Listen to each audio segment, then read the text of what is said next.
Prime Minister Lee Hsien Loong hopes that the US and China can find a constructive way forward and cooperate on major issues of mutual interest as they compete against each other.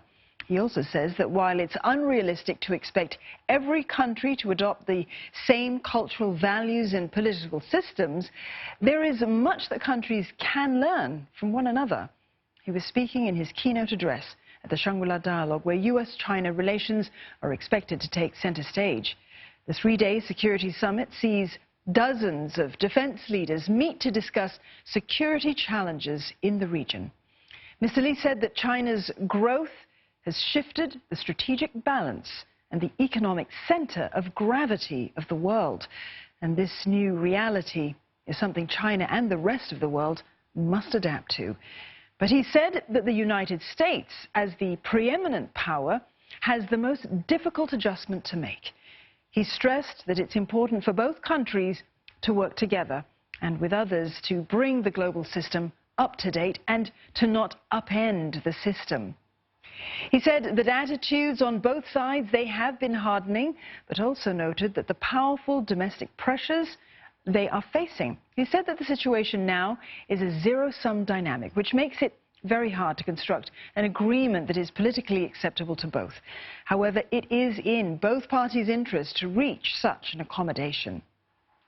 On another front, PM Lee called for a reform of multilateral institutions. Among them is the World Trade Organization, or WTO, which hasn't kept up with economic realities. He added that the US has lost faith in the WTO and, as a result, prefers to negotiate bilateral deals one-on-one against smaller countries in tests of strength. But he said that Singapore cannot afford the same point of view. And as a small country, it needs to reform and strengthen multilateral institutions, not cripple or block them. Looking at PM Lee's speech in detail now, he said the United States and China need to work together to update, not upend, the global system. Mr. Lee said both powers need to understand each other's point of view and reconcile their interests. Now, this comes against the backdrop of growing trade tensions between the two countries as the world grapples with China's rise. Gwyneth Teo with more. Singapore and Southeast Asia are no stranger to what Prime Minister Lee Hsien Loong described as the Great Game of Nations. The region used to be divided among various powers, including the Dutch, who imposed high tariffs to preserve their monopoly. But the British took a different approach in Singapore by setting up a free port, which allowed it to prosper. And when ASEAN was formed, the countries integrated into the world economy and thrived. Mr. Lee noted that they benefited from a favorable external environment, with the US as the dominant power. But as China's economy took off, it became a bigger partner for the region. Mr. Lee said China's growth has benefited the world, but at the same time it has also shifted the strategic balance and economic center of gravity. China has to recognize that it's in a totally new situation, created by its own success. It can no longer expect to be treated in the same way as in the past, when it was much smaller and weaker. Having gained much from the international system, China now has a substantial stake in upholding it and making it work for the global community. Chinese leaders have spoken up strongly in support of globalization and a rules-based international order.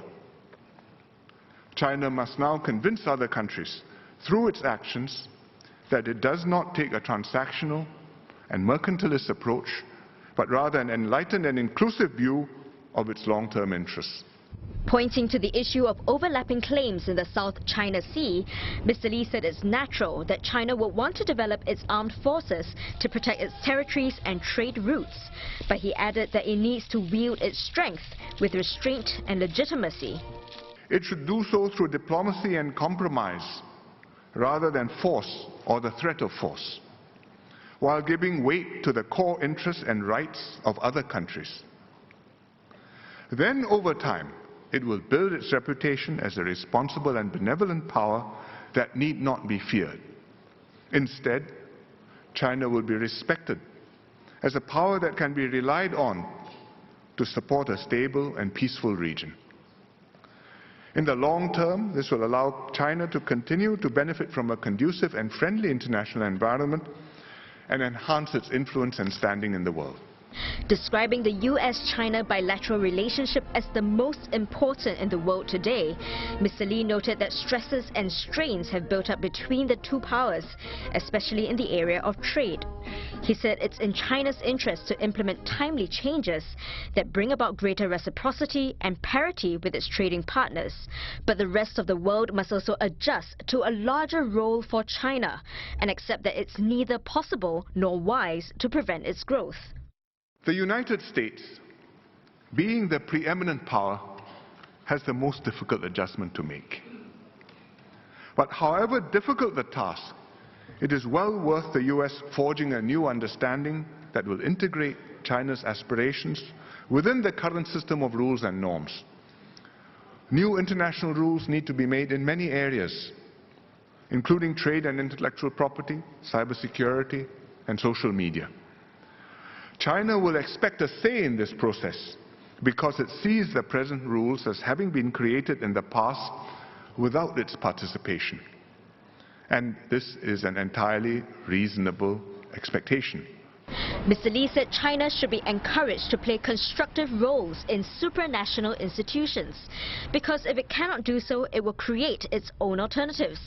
On the ongoing trade impasse, Mr. Lee said if either side uses trade rules to keep the other down or is perceived to be doing so, then every action will elicit a counteraction, and that would lead to a more divided and troubled world.